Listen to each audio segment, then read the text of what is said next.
Hello, so today I'm just making brown bread, but I'm going to do another video on how I do it because it's so quick and easy and I think that everybody should give it a go. I make it every day. I probably make one or two cakes a day. You make it too. And there's only three ingredients. We're making bread now in a second. We only have three ingredients. We need some flour. So the flour I use is organic whole grain spelt flour. And I use this because I don't like using wheat, especially modern wheat. It's really altered and it's very irritable for anybody who has any digestive issues and everybody. So we try not to use too much grain at all, but if I'm using it, this is what I use for everybody else in the house. Spelt is an ancient grain. It's got a little bit less gluten in it. It has a little bit less of a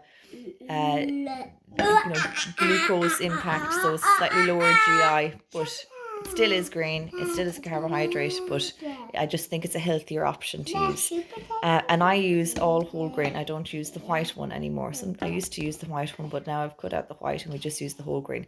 But if you don't like just whole grain flour on its own, you can do half and half, which is what a lot of people used to do anyway. So you could do 2 cups of white and 2 cups of the whole grain. So all we need for the recipe is 4 cups of flour, 1.5 teaspoons of bread soda, and 470 ml of buttermilk. And this is the buttermilk that we made ourselves over the last couple of days. I got about 400 ml of buttermilk, and then I'll just show you this. My clobbered milk is now ready for the fridge. We used about 70 ml of the clobbered milk just to make it up. So the clobbered milk is just starting to separate nicely. It's thickened up really well and it's got a really lovely sweet smell and slightly sour, which is exactly what you're kind of looking for. So that's in the fridge now and off we go, Teddy. All right, we've got our fancy tripod set up and off we go. This is just so quick. So it's really handy if you have a cup scooper. So 1 cup.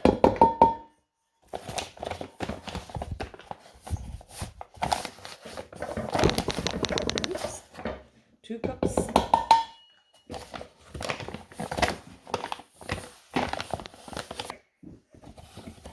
3 cups. Don't be shaking a good boy. And 1 more. I'm shaking 2. 4 cups. Okay, that's all the flour we need. Now, next thing is... Oh, hold on. Keep it in here now.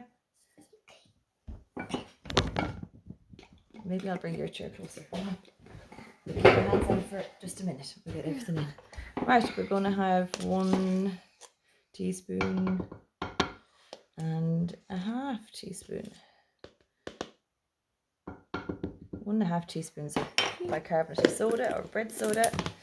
Now I want to just mix that into the flour. Yeah, into the flour, isn't that right? Yeah. Yep. And quite simply, just start pouring in our buttermilk. I mean, that buttermilk looks so good. It came out absolutely perfect. It's sour. It's sour. It's cultured. Yeah, that's sour. It's actually got a lovely sweet smell to it. It doesn't smell bad at all. It smells just like buttermilk because it is buttermilk. Now, if I felt that I needed to add a little bit more, I just add a little bit more in. I usually don't even measure it anymore. I just pour in what I feel like I need. Let's see how we're doing there now. Oops.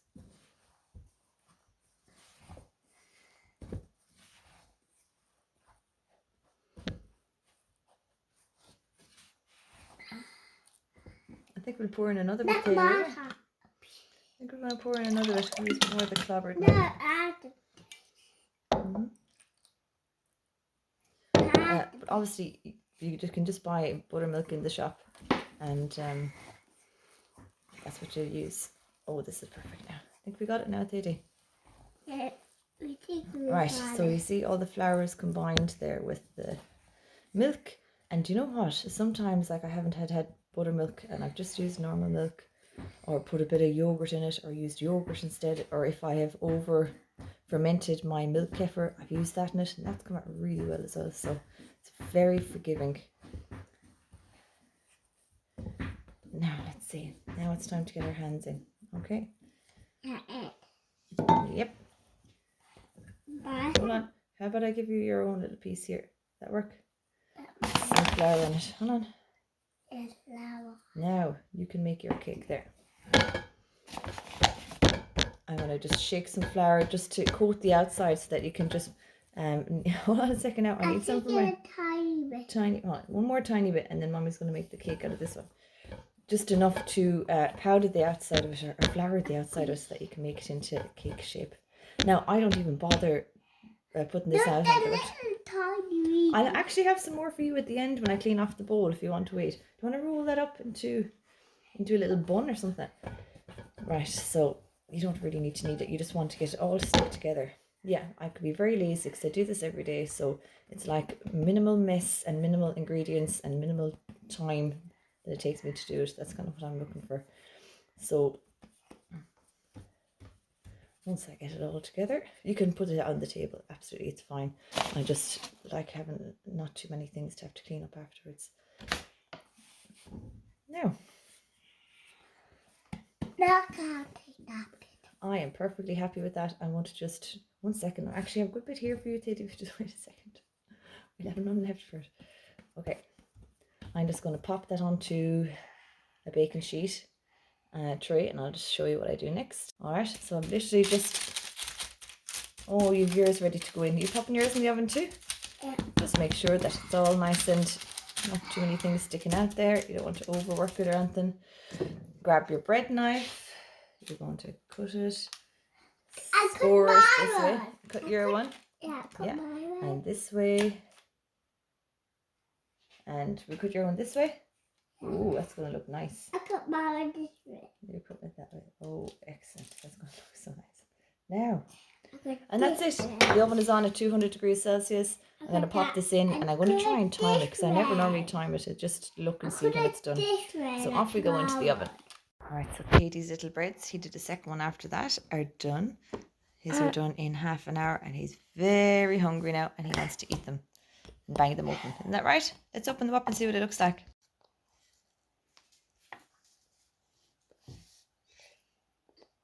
Well, Yeah. yeah. What's it like? Cheese. It's like cheese. And is your bread nice?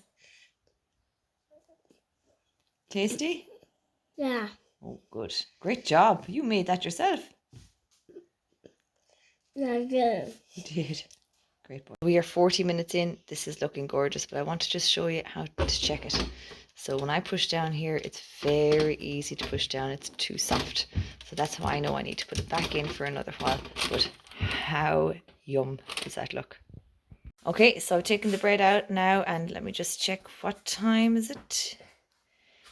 So it's been in now for exactly 1 hour, and what I do at this stage now is I push down. That's nice and firm, but it's not too hard. And if it lifts off this paper nice and easy, that's perfect. If you go to lift it off the greaseproof paper and there's like doughy stuff sticking to the bottom, it's too early. Don't turn it yet. So I'm going to just turn this around like this, and I'm going to just pop it in for 5 minutes. Bread is out of the oven, and hold on, I'll help you. Hold on. So our bread is out of the oven, and we're not going to cut it just yet. It looks absolutely gorgeous. I am so happy and impressed with my buttermilk and my clobbered milk. Now, it looks like a funny mouth there. Cool. So the next thing we're going to do is, what you do traditionally is you wrap it in a tea towel, leave it up on a windowsill or somewhere to cool down.